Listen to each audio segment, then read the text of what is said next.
Cinderella's Sparkling Slipper. Hello, it's story time. Tonight, we're curling up with a classic tale, retold with warmth and wonder. A story about a gentle heart, a little bit of magic, and a lost slipper. Let's listen to the story of Cinderella. Long ago, in a cozy house at the edge of a bustling town, lived a kind-hearted girl named Cinderella. Her days were filled with sweeping ashes and washing dishes. But she never lost her cheerful spirit. She found joy in the song of the birds and shared her crusts of bread with her little mouse friends, her stepmother and stepsisters. However, were often too busy with their own grand plans to notice her kindness. One exciting day, a royal invitation fluttered through the mail slot. The king and queen were hosting a magnificent ball for the prince. Cinderella's stepsisters danced with delight, dreaming of glittering gowns.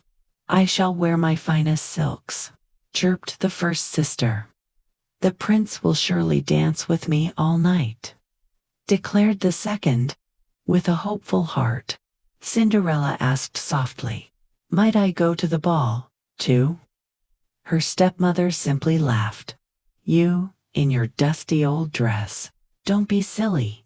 You have no gown, no carriage. Your place is here." That evening, as Cinderella sat by the dying fire, a soft light filled the room. With a gentle poof, her fairy godmother appeared. "Why the sad sigh, my dear?" she asked, her voice like tinkling bells.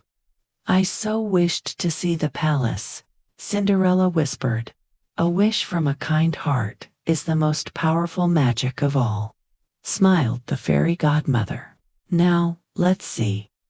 A pumpkin from the garden will make a splendid coach, and these clever mice, perfect horses. As for your dress—" With a wave of her sparkling wand, Cinderella's plain clothes transformed into a gown as beautiful as a sky full of stars. "And for your feet," said the fairy godmother, "glass slippers, light as a bubble and strong as a promise. But remember, my child, the magic lasts only until midnight. When the clock chimes 12, it all ends." At the ball, everyone wondered who the graceful, mysterious guest could be. The prince was enchanted. He had never met someone who laughed so freely or listened so carefully. They danced and talked as if they were old friends. All too soon, the great clock began to strike. Bong bong. "Oh," gasped Cinderella, "I must go." She hurried down the grand staircase. But on the third step, bong, one glass slipper slipped from her foot. She didn't stop. As the final chime faded, her beautiful gown turned back to her old dress, but the prince was left holding one tiny glass slipper. The very next day, the prince set out to find the girl who fit the slipper. He visited house after house. Cinderella's stepsisters tried and tried to squeeze their feet into it, but it was no use. Finally, the prince came to Cinderella's quiet home. She stepped out from the kitchen shadows. "May I try?" she asked quietly. Her stepsisters giggled.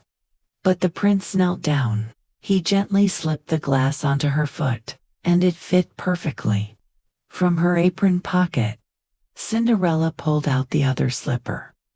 "It was you," the prince said, his face lighting up with joy. "I've been looking for you." You see, he hadn't fallen in love with a beautiful gown or a fancy coach. He had fallen in love with her kind eyes and her gentle smile. And so, Cinderella moved to the palace, where her kindness helped the kingdom become a happier place. The glass slipper was kept in a special place, not because it was magic, but because it reminded everyone that even the smallest dream held in the kindest heart, can lead to the greatest adventures. So, my little dreamers, always remember to be kind, to help others, and to never stop believing in good things.